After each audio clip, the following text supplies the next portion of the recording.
how are you looking at this game in terms of like the Saints' chances of pulling away like a week 1 victory? You know, what are some matchups that you're looking at? I know you mentioned like Lattimore on potentially Adams. I mean, who knows? MVS. I'm all about that MVS season this year. He had the same amount of deep touchdowns as Tyreek Hill last year. So Look, we'll see. Scantling's talented. I'm not saying he's not. I mean, for sure.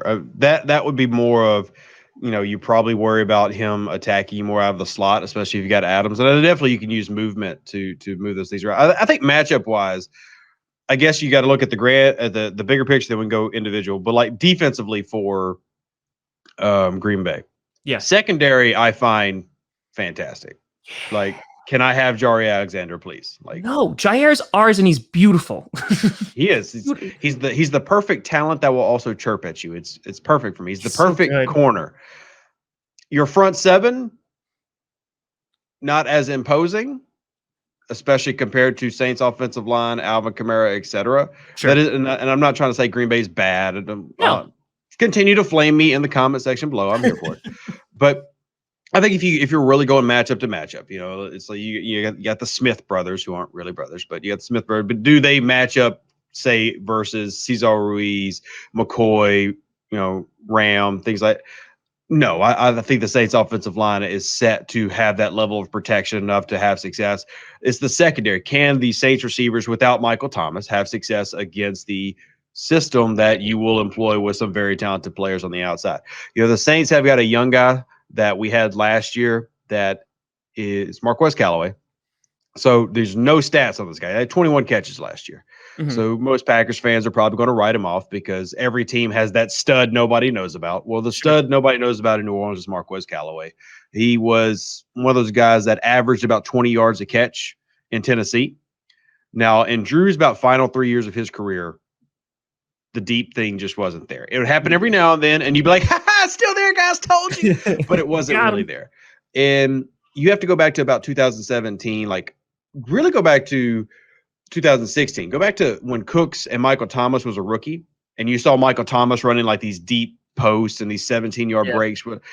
And he would be running and attacking downfield. That was the last time Drew really had the juice, and he pushed the field. And when that started to go away, they changed the play style of the game for New Orleans that focused more on the intermediate. So like everybody calls Michael Thomas slant boy. Yep. The true route that he is the best in the NFL is the crossover. About a 12-yard crossover, he's unstoppable. But that's going to change this year because now the Saints are opening it back up again. They can attack more than just having a 12-yard break. They can actually go downfield and use 7-step drops and stuff like that. And Winston can make those throws. And you saw a couple of those in the preseason. So a guy like Marquez Callaway and even Traquan Smith coming out of UCF, who were both guys that may not have 4.3 speed, but were very, very good in the deep portion of the game. Well, for 3 or 4 years, this team couldn't have really taken advantage of that. Now they can. So that's something to add a layer that wasn't necessarily there before. Not saying that the team's better without Drew, because gosh, that's so many different debates and discussions. But that is something to watch. Like if you're looking for the main matchup, it's the deep ball versus Green Bay. And does it actually come alive early on? Because the Saints are going to come back with play action. They're going to attack two ways. They're a renewed focus on play action and the screen game and attacking deep. The intermediate stuff will still be there, but from where you're used to seeing the Saints use like 10-yard, 15-yard passes as their bread and butter, expect a lot more play action going deep using Yankee concepts. You're still going to see more screen passes, similar to how you did like the 2011, 2009 Saints. Yeah. That's probably what we see more of this year versus what we saw last year. So it'll be interesting to see how Green Bay decides to attack that, because you take, say, the screen game. How confident are you in your run of linebackers to cover Alvin Kamara in space? Well, honestly, like you bring up like all these different facets of the Packers defense, and yeah, I'm not really worried about the secondary too much. I think Kevin King love y'all secondary. Kevin King, I think the NFC Championship game, not his game. It was bad. It was really really bad. But y'all also got depth. I love Stokes. I mean, I'd take Stokes. Can I have Stokes, please? Yeah, I'll take him, please. Eric Stokes go fast. But like you look at our safety core, like for example, like Eric Stokes go fast. Like Darnell Savage and Adrian Amos are phenomenal. Like I love that safety tandem. It's the linebacker, because even you look along, you mentioned the Smith brothers, but Rashawn Gary, who started to come up last year, really excited for him this year. You look at the D-line, and it's been all Kenny Clark. I'm very curious on what TJ Slayton can do, because he is a massive human being. So I'm curious about that. But you talk about linebackers. We have a very young, inexperienced linebacker core. Now, you did bring in Campbell from Arizona, who's going to be like the veteran there, but you have, Chris Barnes is on the team. You're going to have like Oren Burks, who had a nice little preseason resurgence. Shout out to Chris Barnes' spelling of his name, by the way. Like, thank you for making me have to look up your name anytime I write about you, because you decided to spell it Krys. Yep, yeah, that's my couldn't man. just be regular Chris. It had to be like Chris, but with a K and a Y. We let go of Kamal Martin, which was like a little surprising, but like based on his, I guess, productivity, and he wasn't the same after his injury. But it comes down to like Joe Barry, right? Because like when we hired Joe Barry, I was like, okay, like there's not really gonna hair didn't get set on fire there. But you look at what he did with guys like Corey Littleton, and you're like, okay, like if he can kind of take that linebacker core and develop them, then we could be something. So I think it's a matter of we just don't know what we have there, and we don't know what Joe Barry is going to offer at that position. So there's a lot of question marks with them. There are. And like you mentioned Campbell, like that's somebody that obviously Saints are very familiar with, because he's coming from Atlanta. And let me tell you, he did not do very well versus Alvin Kamara.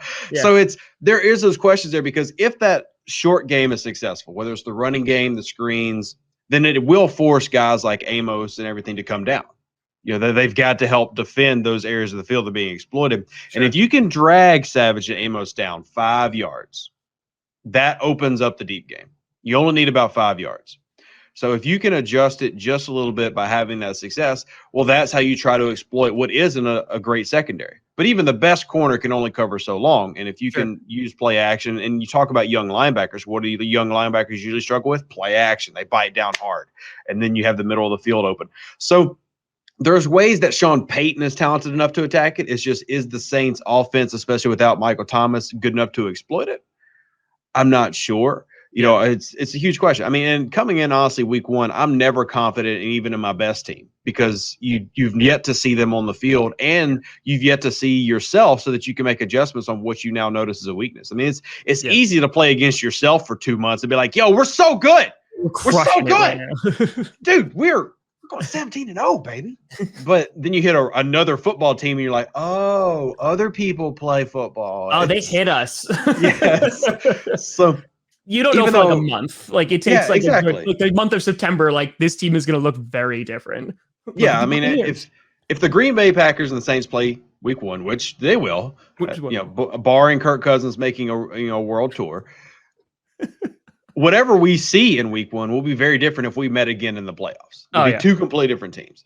But if I'm looking at it here on paper, and obviously on your side of this show, everybody in Green Bay is going to be like, man, these two guys are delusional. There's no way. And then on our side, it's going to be like, well, you're underestimating, the Sean Payton and everything. And I think there's truth to both sides. I mean, Green Bay is a more established, ready-to-go team now. The only thing that I would say that Green Bay is like worse at is y'all's locker room just is awful, with the whole culture of just, y'all got to chill out. Listen, I disagree completely. The front office, not good. But that's kind of more what I'm pointing at. Yeah. Front office. So front office and A-Rod. Front office and A-Rod. But what you have to deal with, I'm not saying that like Kenny Clark and God, I'm so mad that y'all got rid of Mike Daniels. He's one of my favorite human beings on the entire earth. But the locker room itself, fine. But anytime you have the top down have those issues, it will sometimes cause problems in games. And I'm curious how this will affect A-Rod. We know what A-Rod can do, but A-Rod being like, yo, you want to make me happy? Bring back Randall Cobb. And we're all just sitting here from the outside like, is that really enough? Is that all it took? It's not. But I think at the end of the day, the way that it's been talked about, even by Aaron Rodgers and even by Goody, it's like it's Matt's team. Like, you control like that, you go do that, because Aaron Rodgers loves Matt LaFleur. And I think that if anything, that's fine. I think that it's something that speaking of Randall Cobb, like something Randall Cobb said when he came back in his first press conference, like someone asked him basically, like flat out said, like, hey, like the GM only brought you back, not because like you're an amazing player, but brought you back because of Aaron Rodgers. And I was like, oh, that's a little bit of like a punch. And Cobb literally said, he's like, I don't care like how many snaps I play. I don't care how many catches. Like, I don't care about the Pro Bowl. I don't care. He's like, Super Bowl. That's it. Like that's all they're there for. And I think that if you're a veteran on this team and this is Aaron Rodgers' last season, you view this as like the last dance. It's not just the last dance for Rodgers. Like there's so many veterans going like, this might be the best shot I have in my career ever or for a very long time to win a ring. And it's kind of the same with the rookies that they're like, if we have this one window of this 1 year in which we're going all in, this is my best shot. So I think actually the locker room and culture itself is going to be really competitive and really good because it's kind of that understanding. Like it's, with Drew Brees or something like that, you're like, yeah, okay, like this is our last year. Like, let's go and win it for Drew, like that kind of stuff, right? I think that it's kind of that same mentality of like, everyone wants to win a Super Bowl, right? But you don't know until after most of the years of like, oh, that was that guy's last season because he's going to get cut. Or like, oh, he's going to get, released or he's going to retire or what have you. I think that this is a very clear statement. And again, maybe something happens which the relationship gets repaired. There's talks about it. I don't really care about that at the moment. But I think that like right now there is this narrative and sense of urgency of, oh, crap, we got one season. Let's try to win a ring. And that's it. Yeah, that's great. I think, and obviously I'm coming from an outsider's perspective. Sure. We've seen, unless there are teams where the coach has complete control, even from the front office standpoint, front offices can interfere. And if a front office is in your best player's head, that's got to be a little bit worse. It is to me anyway. And that doesn't mean that he can't perform, but I think that even Green Bay fans will be like, yeah, there's definitely a problem going on right now between there's an issue. So, and how does that end up affecting Rodgers? Because Rodgers has always been temperamental. Let's just call him temperamental. He's very zen nowadays. You've seen the lettuce. He's very zen. Yeah. I saw all of his golfing trips and everything. And that's fine. It's great. I'm happy for him. But will because these things have affected other players before. Sure. So I'm curious to see how it plays out. How much does it have of an impact on a week one game? Probably not. We're more talking long-term type issues. Because I'll be honest, when I think of like the threats, let's talk about the offensive side of Green Bay. I really don't think about Randall Cobb at all. I see him as like y'all's wide receiver number 5. Okay. Not trying to be disrespectful to him, but truly I fear Scantling, Adams, Lazard more. Like Lazard's Barty type is something. I wanted him in New Orleans. So, while it's good that you got your friend back or whatever, what do you realistically see Cobb getting? Maybe 10, 15 snaps a game? Or do you think he's going to start? I mean, because I would not start him. I think he starts until Amari Rodgers goes in the slot. I think that's going to. I think that real quick, just to bounce back off a point that you said. In talking about locker room, like that when Aaron Rodgers like just was like, here's the whole story, right? Like at his press conference, he talked a lot about locker room guys. Like maybe they're not going to be the most productive on the field, but like they're going to be really good for the locker room. And I feel like that's what Randall Cobb is. Like I think he can still perform. But I think like he's a locker room guy. He knows Amari Rodgers really well. His dad was his coach, like a whole 9 yards. So I think like which is why I think that he won't really play them because I think to me that's a better player than Amari Rodgers.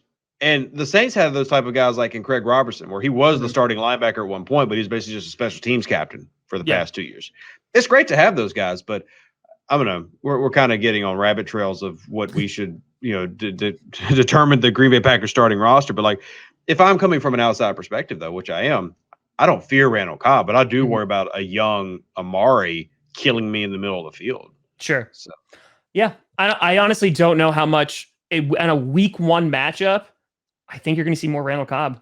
I think it's just because that relationship that he has with Rodgers and like, like that history that he has with him and just like he can improvise. Like, Amari doesn't. Like, he's a rookie. And that's not on Amari Rodgers. Like, that's just a rookie. And when asked about Amari Rodgers, he said that. He's like, he plays like he's a rookie. And that's it, and he's had some botched, like, returns and had some stuff. And he's also, when I was at camp, like he made some amazing like diving catch every single day I was at camp. So the talent is there. I think he's just going to be, I don't know. I think maybe he's just going to get mixed in at first, and it's going to be Cobb getting the majority of the snaps. But I mean, we have no idea like what it's going to look like until like week 1. But I could see Cobb starting out and then slowly throughout the season, Rodgers like starting to get more looks. So let's jump into y'all's offense and defense. I mean, we talked a little bit through the webcam about offensive line. That's an inside joke for all y'all flaming me in the comment section right now. But I personally am not. So our front seven is we're kind of in a weird position from y'all. It's like while we have Marcus Williams and Marshall Lattimore, so we're very comfortable in that. The number 2 corner is in question, so that's not an issue for y'all. Y'all's corners are all set. You know what you got. But the Saints front seven has actually come out as really scary good. Now you've got Cameron Jordan, which is the one that everybody knows, but Marcus Davenport is healthy, really looking good. I know him. They just brought in, Peyton Turner. But they've got Carl Granderson, who's been another young pass rusher. Like, I really hate to see Trey Hendrickson just getting absolutely abused in Cincinnati right now and all these highlight clips. But there's a very good system between Ryan Nielsen and Hodges on the defensive side of the ball. And I'd argue that the Saints coaching staff, everybody thinks Peyton, but the Saints coaching staff is one of the best in the league, and they consistently produce new players. So the front seven is very strong for New Orleans. And without Bakhtiari, I know you're confident in Jenkins, but as any pro O-line evaluator tell you, it is much different to slide outside and be as effective at left tackle as it is to be, say, an inside player. I mean, yeah. I mean, he's played it though. Like that. Yes. Yeah. Like that's the only thing. Last season, like when Bakhtiari was out and like the whole nines, like he's played literally on every single spot there. Like Elton Jenkins is going to get God money, like when he eventually gets extended. Yeah, the versatility is amazing because he played over 1,000 snaps for y'all last year. Yeah, but at the same time, I wouldn't rank him as a top 5 left tackle. He's a very good player. Sure. But the issue that you're going into is the Saints are one of the best teams in the league at running stunts up front to force confusion, to force change. And I'm really interested to see how he matches up versus the outside attack, because the Saints have also added a new layer to that attack this year, because you've got an emerging player, Zach Bond, who we basically redshirted last year. But Zach Bond coming out of college was like pass rushing outside linebacker, essentially. He was a 2-point stance, defensive end guy who could get 10 sacks in college, but we brought him in like, we're going to change you to a full-on linebacker. But then after we finish that, we're going to unleash you as a pass rusher as well. So you got DeMario Davis, who's already an elite inside pass rusher at linebacker. You got Zach Bond, who's extremely good. And then you've got Pete Warner and Quan Alexander. Quan Alexander, also good at that position. Pete Warner just being kind of like a solid rookie. We'll see how many snaps he gets. But from a pass rush perspective, this team is loaded except in the middle because David Onyemata is going to miss games. Sure. But from the outside perspective and running twist, and they also picked up Tano Passignon from Kansas City, who fits the same profile of Marcus Davenport and Turner. So they're building something very specific. And it's not that I'm trying to – it's a weird way to put this. Like, I'm not trying to trash Jenkins and say that he's bad. He's just not David Bakhtiari. No, and so that's the only thing. Like, I think you get a slight potential advantage for New Orleans there is, even though you have a good player, we're also just talking about one position. I think if we talk about the other side of the line and the interior, like Cameron Jordan on the opposite side that you got to worry about. It's just the fact that the Saints are not a team that has got like that one stud that you got to worry about shutting down. The Saints are a very scheme oriented team, which is why Trey Hendrickson, who has like 14-inch arms, had 13 sacks. I mean, that's what you got to worry about. Do I think Jenkins is good? Yes. Would I still be very worried about your offensive line play? Yes. I think the left tackle, like I said, I'm not as concerned. I think is he David Bakhtiari? No. But I will say, because he's sliding over, it does leave other positions a bit concerned. And I will be very honest, center is a big concern for me right now, because while Josh Myers has made like some good plays, don't get me wrong, like he's a rookie. He doesn't have that cadence with Rodgers yet. He has made some mistakes. There was a big one on the Jordan Love interception that he threw in preseason. like Myers got underneath him and tripped Jordan Love, like, in him going back. And these are things that you learn from, and he's a rookie. I'm not expecting him to go out and be an all-pro right away. But like, until that rapport and relationship is developed, yeah, it's a concern. And I think going into week one, looking at the offensive line, there's probably going to be some growing pains. And you do mention the pass rush of the Saints. That's a concern. And then you fast forward 2 weeks and it's the 49ers. The week after, it's the Steelers, and then the Bears are week 6. So, this is an offensive line that's going to have to mature really, really quick and gel together really, really quick, or it could be a problem. And week 1, yeah, it could give Aaron Rodgers some issues. Sorry, just typing on my very loud mechanical keyboard. It's enhance. Yeah, enhance. I think the only advantage you have there, if you are a Packers fan listening, is David Onyemata's out. David Onyemata is probably, when he returns, if he continues on the growth path he's had, is going to be a top 10, maybe top 5 3 technique in the NFL this year. And he's been on that continual growth pattern. So it's not like he's coming out of nowhere. I mean, if you've watched the Saints for the past couple of years, you've seen him on that ascension arc. But he's out. He's suspended because he likes things. So we won't get him for a while.